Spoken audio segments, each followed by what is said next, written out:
Welcome to A Funny Thing Happened on the Way to My Life. This is the place to be for stories to inspire and uplift when life doesn't go according to our plans. I'm Laura Muirhead, your host and the reigning queen of A Funny Thing Happened on the Way to My Life. I can't wait to share the plot twist stories of my guests that will inspire and uplift you when life didn't follow the plan, right here on A Funny Thing Happened on the Way to My Life podcast.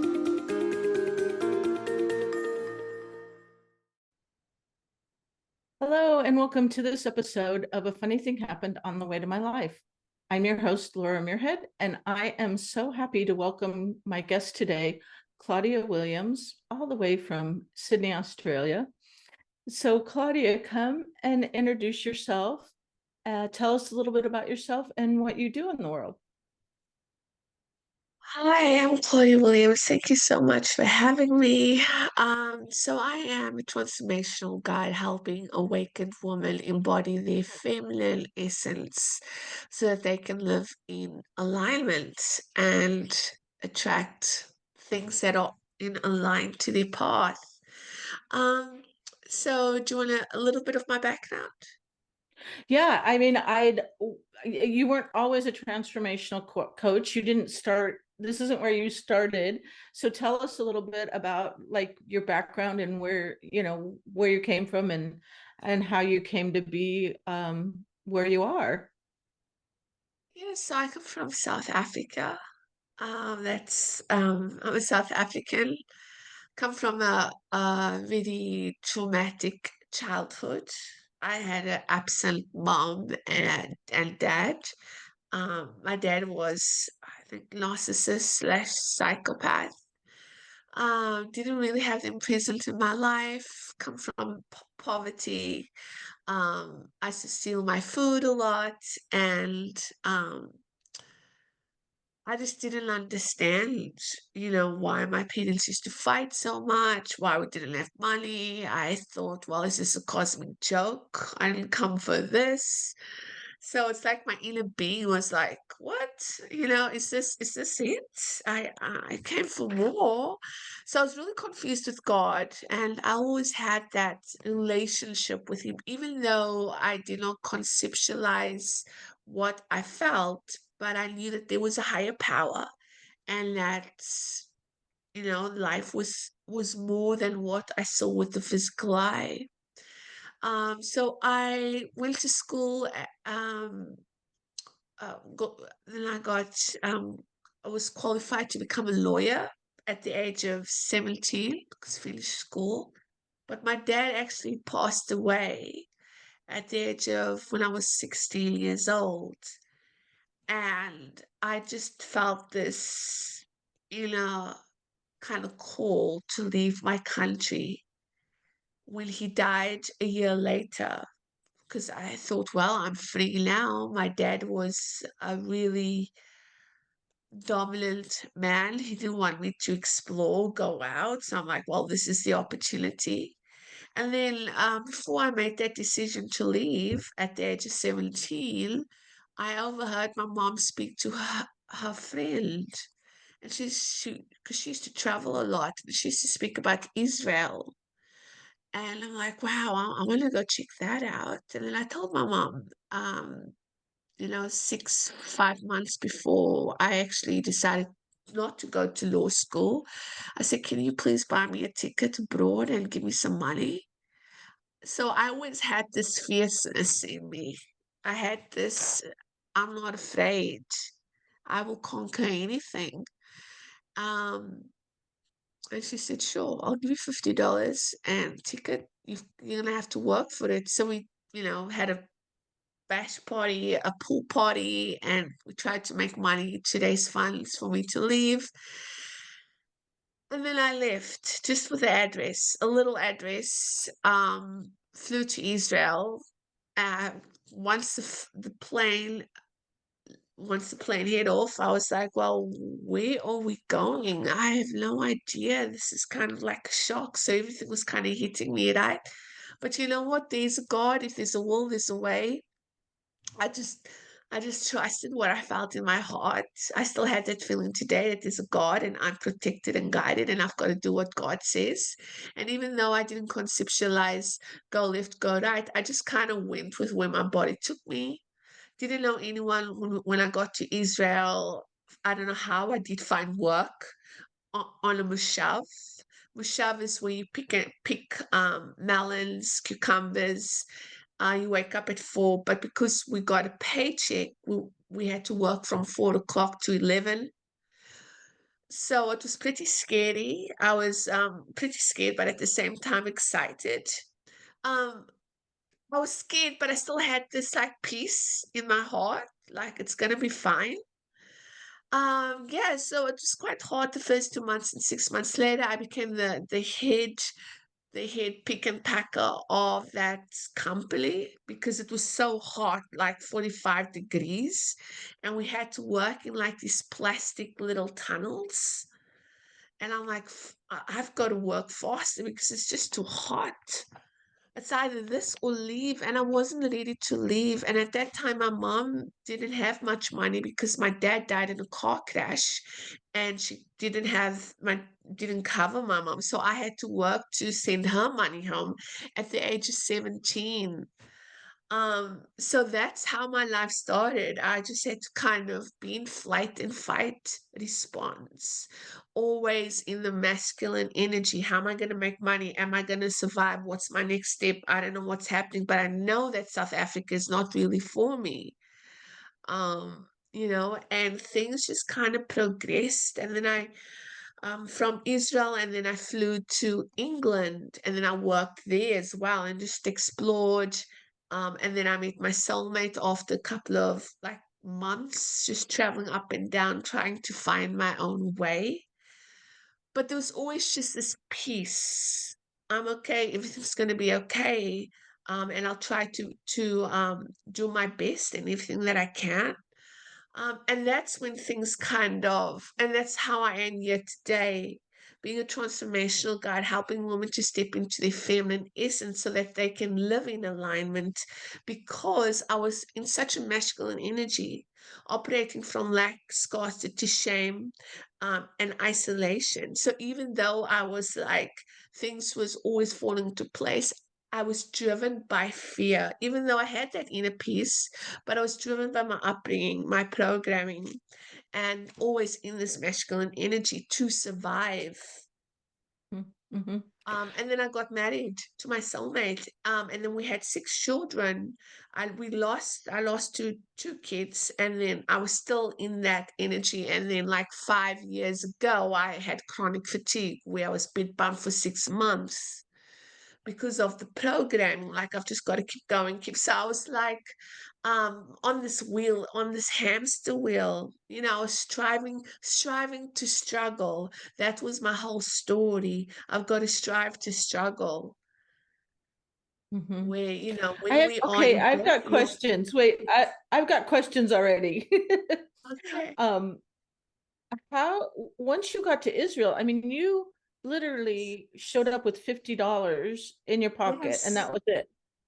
Yes. And $50. how did you find a place to live? What did you like? How, I mean, you had obviously had this like, I want to say like a fire inside you, a passion inside you, but how did you find a place to live? How did you even know where to go and where to start? And, how did you find a way to guide yourself to even find a place to live and get a job? Wow. So yeah, they spoke Hebrew. I didn't speak any English. When I overheard my mother speak to a friend, she kept saying mushav, mushav, mushav.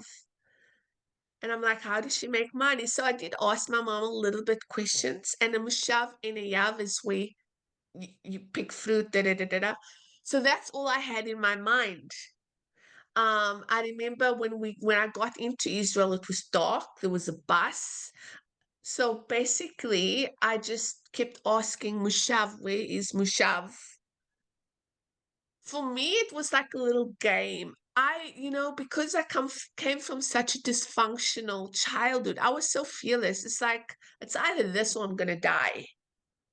It's either because that's how I grew up. Because my dad used to beat my mother up. He was an alcoholic. I'm like, man, this is what. So I had that in my head. It's either this or I'm gonna die because that's all I know. Um, but because it's a God, there's a way. And because I went with the beginner's mind, I came from a place of purity. Even though I had this fear, I was very innocent. So nothing's going to happen to me because I'm protected. And then I asked it out. I'm like, I'm looking for Mushav, and they'll point me in different directions. Bus, they'll say the word bus, and then I just have to kind of go with that.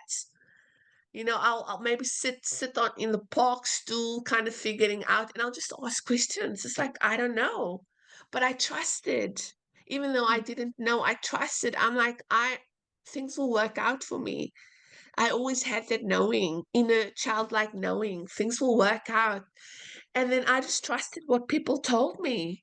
They'll say bus number and then I had to figure out what this guy meant. And then I'll get on a bus and then they'll take me to the Mushav. And then I just had to find my way. And it was just the desert, so you have little bit shops and there's just desert for like miles. That's all you see. It's just like white sand. What an amazing story.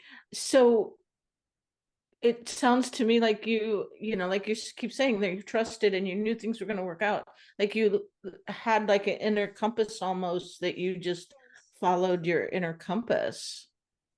Yes, yes. And because that's all I had ever had as a child, I'm getting quite emotional now.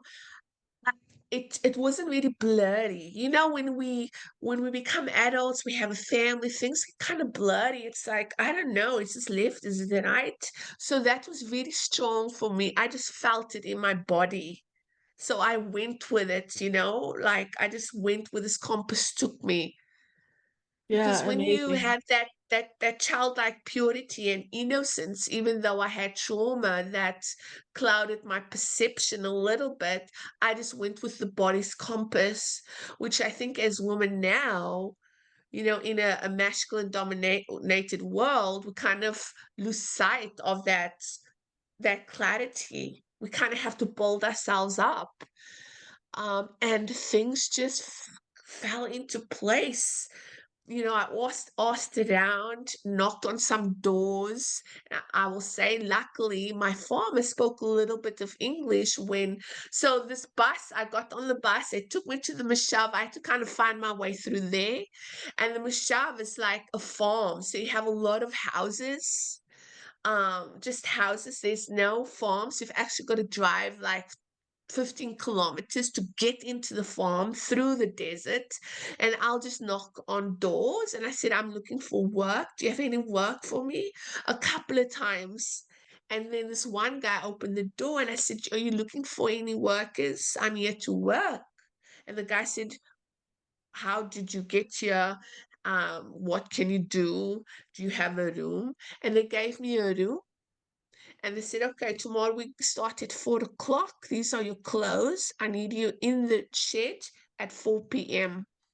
I had no fear. I'm like, okay. I was the only woman with 6 men. Wow. Um, yeah, so things kind of progressed, and then you kind of start doing the work, and you're like, oh my God, I better pull up my socks here. It's either this or go back home. And I need the money, and I don't want to go back home because what's there? There's nothing. It's either this or go to university. And I wasn't ready for that because I was so confused about life and the of all the trauma I've experienced. I'm like, I'm not ready to kind of process that phase. And then after 3 months, I became one of the biggest and highest paid earners there because I had to work at a good speed. So we had to pick melons in these plastic little tunnels, and I had to work really fast because, like I said, it was like 45 degrees, and we all wore this because it was so hot, this balaclava. So you just see our eyes, and we had to cover our whole bodies. Um, and after 2 months, I started getting like eczema, itching because it was so hot. My hands used to bleed because it used to split open because of the gloves. But I persevered. I kind of sucked it up, you know. Yeah. And then after 6 months, I think I made about 25,000 dollars. Sent my mother money to pay the mortgage and food. And then I used what I had and I flew to England. And then when I got to England, I kind of the same thing. Where am I going to go? How am I going to get a job? I need money. And then you just ask questions and then you just go, started working, saved a lot of money, saved. And then I flew to East Island to work there again. And then I met my husband. And then, yeah, that's where things just progressed. What spurred you to want to go to England? Um, you know, did you again, did you just follow your intuition? Was there a reason you thought England would be the place to go? Well, where I worked on the Mashab, there was a lot of other people from Czechoslovakia and Australia. They were working on a kibbutz. I was a Mashab. Kibbutz is where you just kind of hang it out, pick a little bit, and they give you pocket money. And there was a lot of travelers, and they said, "Oh, if you go to England and work in London, you can make more money and you can make pounds." And I'm like, okay, I'm going to go to England because I can make some money. So I had to get a visa first. Luckily, I had money to pay for it. And then I bought myself a plane ticket and I took notes again on what I heard. I took down numbers, information, took that information to England, and I used to use the payphone and kind of guide myself. So I was now 18 and a half, right? 18 and a half. And I just took that information. So I used to listen. I was a good listener and I used to take a lot of notes mentally. Because when you became very street smart, because I had that flight and fight response very active that kept me alive and that helped me to be street smart because I'm trying to protect myself. So my radar was also on. So that really served me at that time. But when you get to an age of like, when you live in the modern day world and you don't really want to have that fight and flight. You don't want to be in your nervous system is very hyper aroused and hypersensitive. So that's where you've got to make the switch, right? Um, yes. Okay, And so doors always opened for me. Things always just fell into place. I'm like, wow, I know nothing, but it's always money and work. I'll always get accommodation. And obviously when I got to the stage with kids, I'm like, why is my life not working? Because I was trying to, we try to conceptualize everything. How am I going to make money? Da, da, da, da, da. Life gets in the way, and all that radar gets very clouded. Yeah. so tell me a little bit about how you ended up meeting your soulmate. How did you meet him? Yes, so I was working on farms again. So when I was working in Israel, they said, "Look, you can make more money when if you're a good worker, fast worker. Go to England. This is the name of the company. This is one of the things that I heard. So I did some other jobs. I was also a stripper. I made a lot of money there. And then I went to this company called Manstaff. So Manstaff is like a company they kind of subcontract other companies, farmers, to pick and pack for them. And I kind of met my husband doing that. That's amazing. Yeah. So it just, yeah, everything again just worked out for you so that you met Yeah, him. doors opened, things happened. I just had this constant peace. It's like, it's gonna work out. I'm just kind of the vehicle, yeah. I didn't know it at that time. I'm like, just this is where God wants me, so I'm just gonna listen to it. So stupid, like so blonde. I was such a blondie. It's so funny. But also, I feel like, when you're talking about like even, for example, like the law of attraction or whatever, there's a level of like clearly you had like a passion and you had a goal. I want to make money. I need to work. I need to, I need to survive, but also you took action and took inspired action, it sounds like you said, like things just Yes. worked out. You paid attention and doors opened for you, and it sounds Yes. like that Yes. you were attracting it to you somehow. Yes. And at the age of 19, then my husband said, let's go to London. And then we were starting to mingle with people. And then another opportunity arise. He said, you want to manage my company cleaning? We made $250,000 in that year cleaning for, we worked for Madonna, we worked for all these celebrities, we had people work under us. And even though, we should step into these celebrity homes, I was like, oh, okay, this is just another job. So, do you know what I mean? It didn't really go to my head. It was just kind of natural. And I was very in tuned at that time. So, yes, law of attraction. And also, I did have a certain level of self belief. I was so stubborn because my dad used to beat my mom up so much that I don't know, there was just something about me, this fire. It's like, no one's going to bring me down. I'm going to make it here. I'm bulletproof. And Yeah, I think yeah, that really helps when you have that. I think, and also because I operated in a state of trust and love, there was this purity of mind that I had love in my heart, the love of God. Because as a small child, I used to pray. I used to use my mom's grandma's rosary. I used to pray at night, and used to say, "Thank you, God. Thank you for all that I have. Please be with me. I want you to love me because I didn't have that love. So I used to go to God and I said, I want you to love me. Thank you for loving me. So I had that in my heart. And I think that really helps as well because if you operate from fear, it's like nothing's going to work out, right? yeah. And I feel like you have so many lessons here in your story, because not that you would ever hope for, to have the life you had as a child, but it taught you so many things and it gave you so much strength.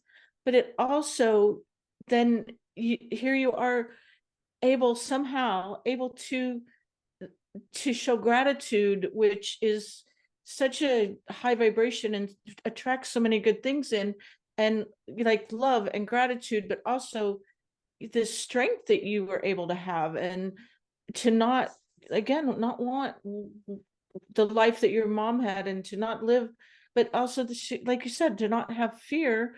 You'd already lived through all the fear. Like there's nothing to be afraid of, because you already knew, that, like, you'd already seen terrible things. Yes, and so I think in a way, we come with soul contracts. So when we come here, it's like we signed up for this, whatever's happening, you signed up for it. So I kind of had to suck it up. Like my mom used to have broken ribs, broken nose. My dad was just a lunatic. Um, so I had this like, it can only get better than that. And I kind of made a promise to myself, I am not going to struggle one day. Because at the age of 12, I used to go to the shops to steal food. I used to go steal food. I used to steal my clothes because whenever I used to go to my mom, it's like, can I have this? We don't have money. I'm like, so what am I supposed to wear? Just wear your clothes. And all my friends were looking nice. And I'm like, no way. And I used to get confused. It's like, well, if I'm a child of God, what the hell is this? It used to confuse me. Why are we so poor? Is this a joke? Do you know what I mean? So I think I made that promise to myself. I am not going to live like this, nor am I going to have a husband beater. And it's funny, right? You come from what you know. So my husband, while we are separated now, good separated. My husband was totally opposite. So kind, so loving, so generous. So even then I manifested him because at the age of 12, I said, I'm never going to marry a man like my dad, or I'm never going to get married. I'm always going to take my life, control my life. And I used to be upset with my mother because she was just like, I'm like, why don't you leave this man? He's beating you. Oh, this is just how it is. So I was such a confused child. It's like, why is everyone uptight? Why do we struggle? Why are we living here? So I asked a lot of questions, and I used to kind of talk to God at night. It's like, I don't get this. I didn't sign up for this. And that drives you because you want that answer. You want to defy the odds because inherently we know that we are spiritual beings having a human experience. So we try to search for that experience to justify our past. Does that make sense? Because Yeah, that's the absolutely. contrast. Yeah, it's like this is the contrast. Well, I don't want this, I want more. Yeah, definitely showed you like what you didn't want. And so you were driven to bring into your life to make a life that you did want. I love that. Yes, exactly. And it's progress. And, we have to kind of sit with the consequences of the choices that we make. I mean, even with the dynamic, I know this might be, not be part of the interview, but even with, I've been married for 25 years, 6 children to the same man. But as you ascend and grow, your beliefs start refining and refining and refining. And if that paradigm is not in congruency to your partner, you've got to make a decision. Am I going to stay with this paradigm? Is love enough for me? Or am I going to keep choosing myself? And this is the thing, when you choose the life that you want because you've had that contrast, you've still got to make those difficult decisions, even in your adulthood. So it's a progression, right, into the stairways of heaven. I'm not a Christian, but I still love the Bible because I wanted to be like Jesus. I wanted to make God proud. And Jesus used to say, come up higher, and there's always another phase to that exploration, and you've always got to make the difficult decisions. I made so many difficult decisions as a child. For me, it wasn't a difficult decision. For me, it's like, I just want to survive. How can I survive? But as an adult, because I'm safe, you still got to ask, is this good enough for me? Is this good enough for me? Because I know there's a God and I know that he has more for me. So you still have to make those decisions. Yeah, we don't stop. We don't stop. Life doesn't stop. We still continue to evolve, and Exactly. yeah, everything still continues to what's the next step? What's the next step? What's the next step? What's the next choice? So how did you end up in Australia? So my husband is actually English Australian, and we lived in England for a couple of years. And I'm like, man, why is it always so dark and dead here? And I just thought, I can't stand this weather. And then he said, do you want to immigrate to Australia? It's good for the kids. There's a lot of beaches. It's nice and hot. You'll enjoy it. The houses are big. And then we immigrated to Australia. I Now, love my it. I love it. decision Yes. So my decision of leaving my country at 15 because I wanted more, that's actually opened the pathway to sponsor my family, my mom, my 2 sisters to leave Africa to come over to Australia and England. So I feel like I was the chosen one. I think God chooses people to kind of break generational curses. But my point being, yes, because I listened to that call, it's opened other doors and blessed my life, not only for me, but my mother. She's built a beautiful house on the beach. My sister's living in London. She's thriving. My other sister got married. So, I'm grateful for that opportunity of how I've changed their lives because of my decision of saying yes to God. I love this. I've talked about this on some of my previous episodes with some of my guests as well.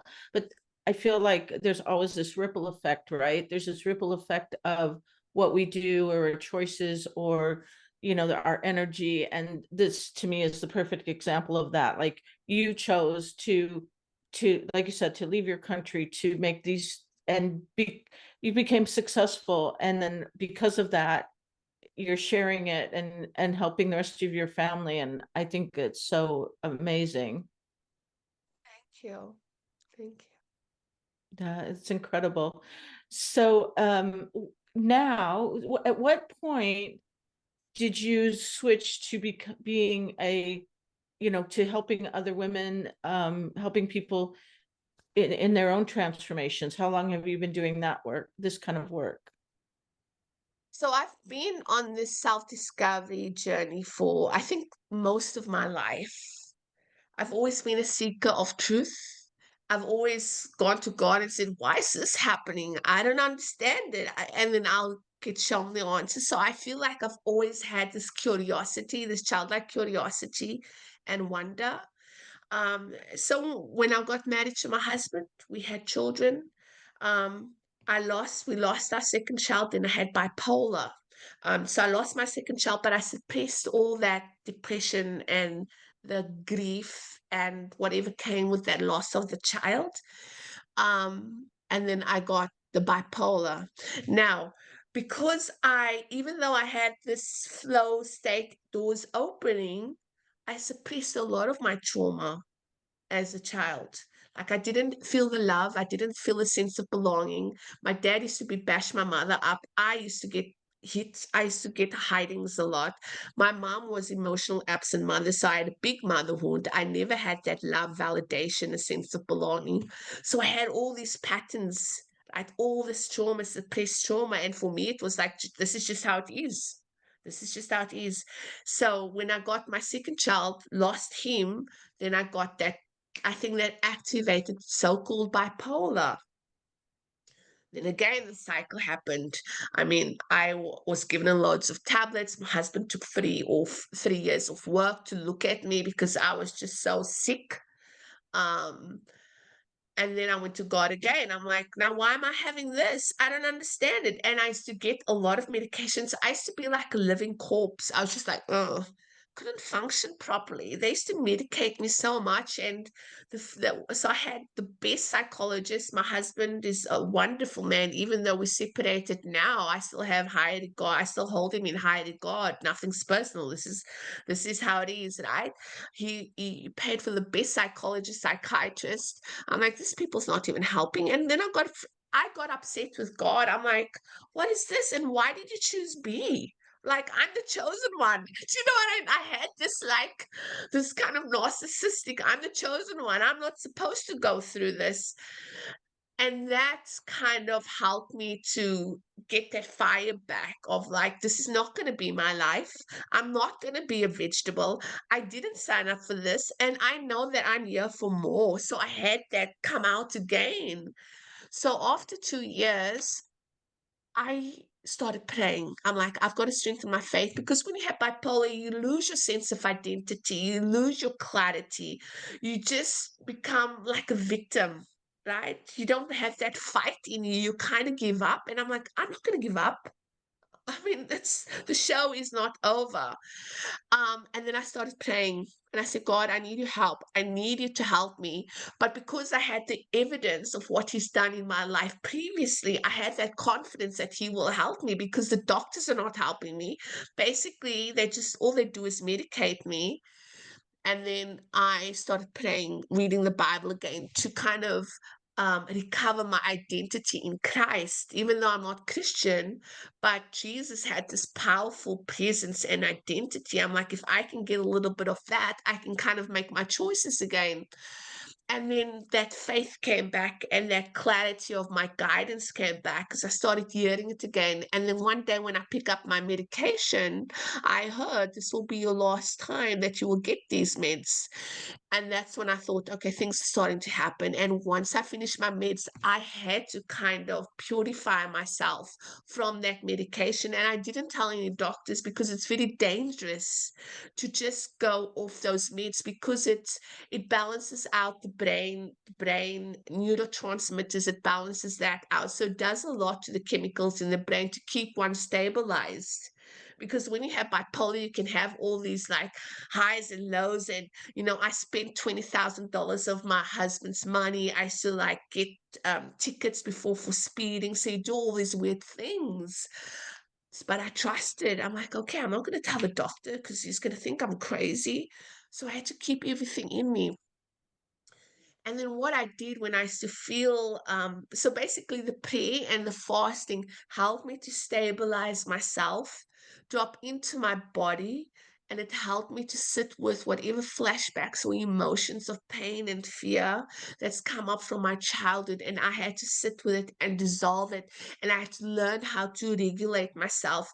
That time I didn't know, but I was trying to learn how to emotionally regulate my nervous system so that I can stay balanced and not hyper.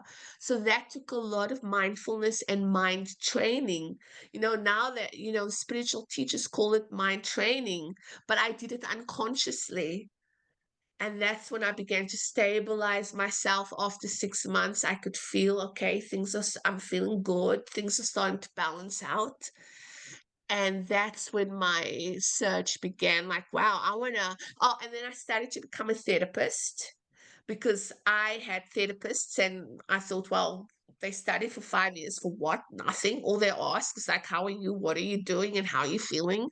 I thought I want to be better than that. I want to help people. And that therapy work that I did progressed into transformational guides because I could see the woman that I sat with, that they were highly medicated on all these anxiety tablets. But I knew, no, this is just trauma that's hidden. So this is creating the paradigm of like, there's something wrong with me. But when you're working in that dynamics, you've got a certain criteria that you've got to stand by, and you can't tell them these things. So my gifts began to open up. So I began to sense and see things. And I'm like, well, I'll get away from this, step out of therapy and start my own business. I love this. I think that, and tell me if you agree, but I feel like at some point, whatever the trauma we have experienced in life, we do have to somehow face it, whether it's forced, like it almost was forced Yes. you that it came out and you had this stuff going on. And I have heard a lot of people with stories, not exactly like yours, but of like having realizations, like having big medical issues and just being like, no, I'm not going to do that anymore. Like with you, like, I'm not going to take these meds anymore. I'm going to do whatever it takes. And they do realize, like, and not that it's easy on any level, but they do realize, like, okay, let me go into myself. Let me, you know, rely on God or spirit or my angels or whatever to help me. And they end up healing. And from that, of course, your experience is so strong that you're able to help other people, and it's inspiring. And people are like, well, if she could do it, then I can do it. And how did you do it? Show me. And, you know, tell me what you think of all that. I said a lot, but what do you think? Oh, definitely. I think trauma can become a pathway into enlightenment. Yeah, there's a lot of people that are suffering. We all have trauma, and I feel for these people, but that is not your paradigm. It's just a pathway into becoming enlightened. I mean, I'm not an enlightened being, and I most probably won't be in this lifetime because it's just so much to learn. But that is the gift of the history of trauma. It's like, what is this teaching me? How can I become better? Who am I? What is my purpose? How can I live on purpose? Right. So that is the invitation when you come from a very traumatic childhood, and we all come from dysfunctional homes. So there's an opportunity in in suffering, right? Because life overall is so-called suffering. That can be a paradigm, but right now it's not mine because obviously I've flipped paradigms. I've ascended into a higher state of consciousness. But at that time, I used trauma as how can I become better? How can I integrate these gifts and activate my talents? Well, and again, I think this again, it kind of goes back to what I said before, where these things are all lessons for us. And, Exactly. it makes you stronger. What you experienced as a child made you stronger and gave you the strength to go out on your own. And this is actually why I call my podcast A Funny Thing Happened on the Way to My Life, because we frequently, there's times when we think we're on a path like, oh, this is where my life's going. And then something goes sideways, and you either deal with that or you don't. Like, if you hadn't Yes. dealt with it, you would potentially still be on this roller coaster with, drugs and not, and like you said, being a zombie or whatever. So at some point, like, you took the strength and said, no, enough. I've got it again, like what you said, I choose me. And what is that going to look like now? Yes, exactly. And I think, as we progress, because like you said, that we're constantly evolving, you get to a point where, like, man, this whole system is a lie. My whole life is a lie.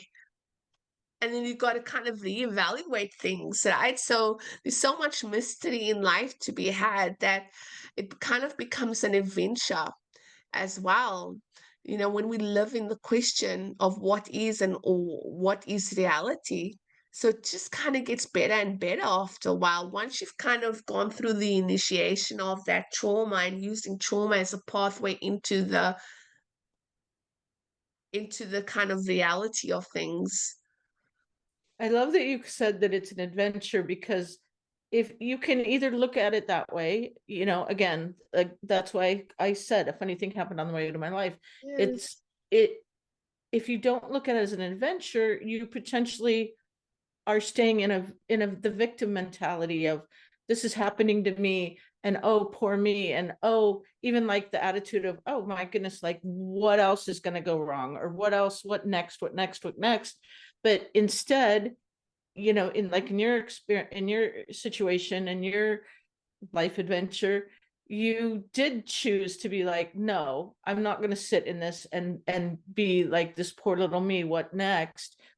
I'm going to take control, I'm going to take the reins and be like, yeah, what's next, in a good way, what can I choose next, and what's the next adventure, and how can I use this to become stronger. And I love that. Yeah, thank you. Thank you. I think that's incredible. And again, I feel like so many people, I have no doubt that your experiences just really help the people that you work with. And this is, to me, a lot of times so much more valuable than going get a college degree, or going to the university, or getting a certificate. If people say, well, what do you have? I have incredible life experience that I can share with you, and real time, like real time, I did this, and I succeeded, and I'm here. And to me, that's so much more, so there's so much value there. Yeah, definitely. And I think when you come from that kind of mind frame, what it gives you with as well, it's emotional intelligence. You have empathy, you have compassion for self, because you've taken yourself through such a journey that you have that understanding. Because I brought myself here, how can I love myself more?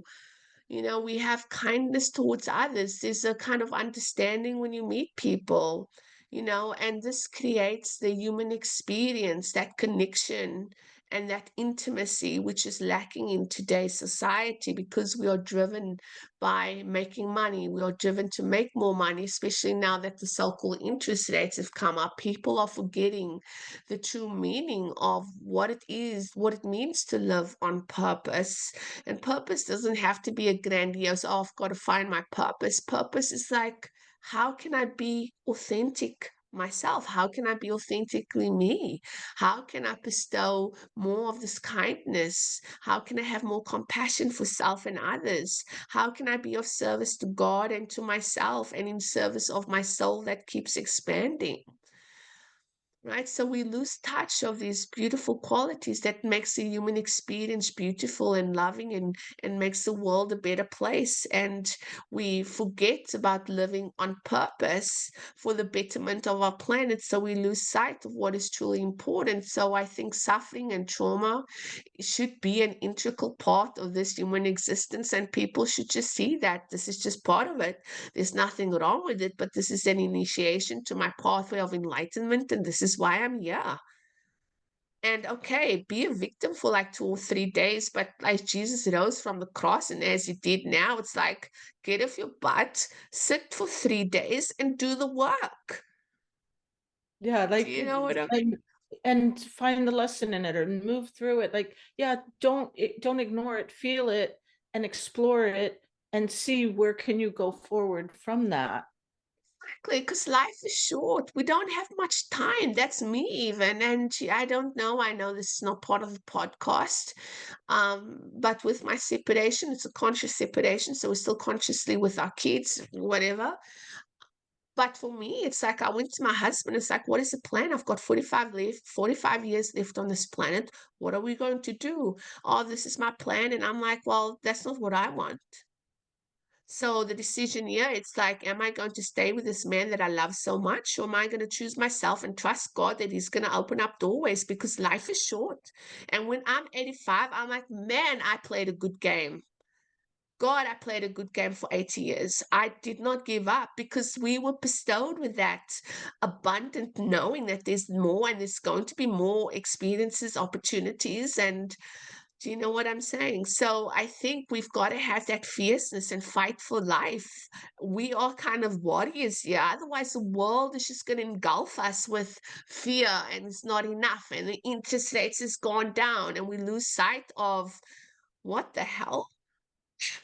Yeah, and I think along with what you're saying, like being separated from your husband, like you can walk the path together and evolve together, but if there comes a time when your desires are going in different directions, or you're not evolving together in that way Exactly. anymore, then there's, like you said, decisions to be made. And it doesn't mean Yeah. that you can't still be supportive of each other and love each other and support your children. You just need to choose your own direction and make sure you're both being, the word that's coming to me is being fed, but that's, I don't know, like being fulfilled really more is, I guess, the word.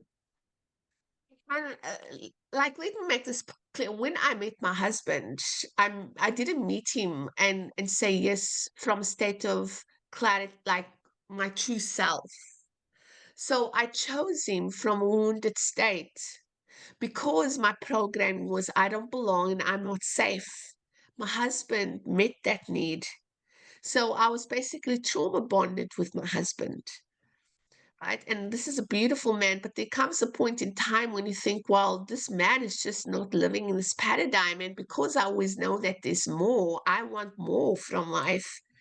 And he is not the source of my abundance. God is. God is my beloved, and he always will be. So yeah, you got to make that difficult choices. And it's sad that things had to go this way. But for me, it's not sadness as well. This is just the progression of life, and there's nothing to be sad about. And obviously, you got to go through the grief, the pain of separation, the pain of choosing yourself again. You've got to sit with it, right? It's a constant choosing of self.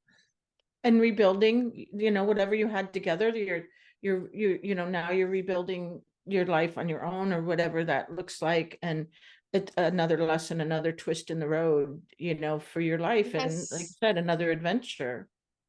Exactly. You just got to kind of walk the path and try to gather up all that resilience because you kind of lose it on the way when you have kids. Life happens and you kind of lose that childlike trust and faith. So you got to build that up again and build in the inner landscapes of inner safety and inner security, which I believe is the initiation of all great things when one wants more in life. Without that, we cannot survive. There's a lot of women that I coach, they don't have that baseline of inner security and inner safety because we have been externalizing our sense of reference, where there's no externalization really. We are all just living our paradigm from what we perceive is happening in our own worlds, right? So that's another process we've got to go through. How Yeah. can I be safe? How can I be safe and secure in myself? Well, and that's what actually my coach that I've worked with forever, always talks about, the five basic human needs. And one of them is safety, safety and having a home. And but safety as far as like, are we being fed? Do we have warmth? Are we I can't think of the word, like the old idea of a tribe. Are we accepted in our tribe? These are, basic human needs. And safety, like you said, there's a level of having to feel safe in whatever that is not only physical, but emotionally and mentally safe as well. Yeah, and I think also feeling safe in yourself and who you are and making those decisions, because when you come from trauma, society's mind programmings, you don't have that like safety because people's telling you what to do. You've got to buy this. This is, first they say eat that, and you can't eat gluten. It's like, what? I'm so confused. So you kind of lose that inner safety, like Jesus and Buddha, they just had the sense of like groundedness. They were in their bodies. We lose that here because we're always in the mind. So, in order to make wise decisions and trust your intuition so that God or your inner compass can guide you, you've got to have that internal baseline of I'm safe. I'm safe because I've got to make this decision. Now, can I make this decision from fear or can I make this decision from pure groundedness? Because we don't want to feel right. We don't want to feel, we get scared. And if we're in that fight and flight response, we don't feel safe. I think that's such an important point that you're making, because I think, like you said, there's so much information that comes from the outer world that makes us not feel comfortable in ourselves anymore, not feel safe in ourselves anymore, not feel confident in ourselves, not trust ourselves and our inner knowing. And I think that's a really important point that you've brought up. Yeah, definitely. Definitely. So I think you have just given us so many gems, and to our listeners, and just so many incredible things that you've shared today. Is there anything, like, just as we wrap up, any last thoughts, any last things you'd like to share? No, just thank you for having me. Yeah, it's nice just to think back to my history and my inner child and everything she's gone through. It gives me an opportunity to connect to that energy again.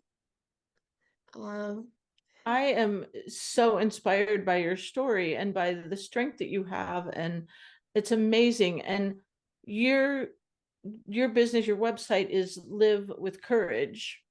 yes, That's right? yes, And so I love that that's, you've lived with courage. And um I'm going to share in the show notes, all your website and your social information, but just tell the audience one last time where they can find you, where they can connect with you. yes. So I'm Instagram, Facebook, and the website for any information. When they go to livewithcourage.com.au, they can download their free offer, and that's how they keep in touch. I send them emails once a month. There's, I think, a newsletter. Yeah, and if they have any questions, they can always send me a message. I love it. I love it. Well, I think this is a great place to wrap up. And again, so appreciate you being a guest. I'm sure that you've inspired me. I'm sure you're inspiring the people who are listening. And thank you so much for what you do in the world and sharing your story with me and the listeners today. Yeah, thank you so much for having me. I appreciate it. Thank you for listening to A Funny Thing Happened on the Way to My Life podcast. For more information, visit my website at www.lauramuirhead.com.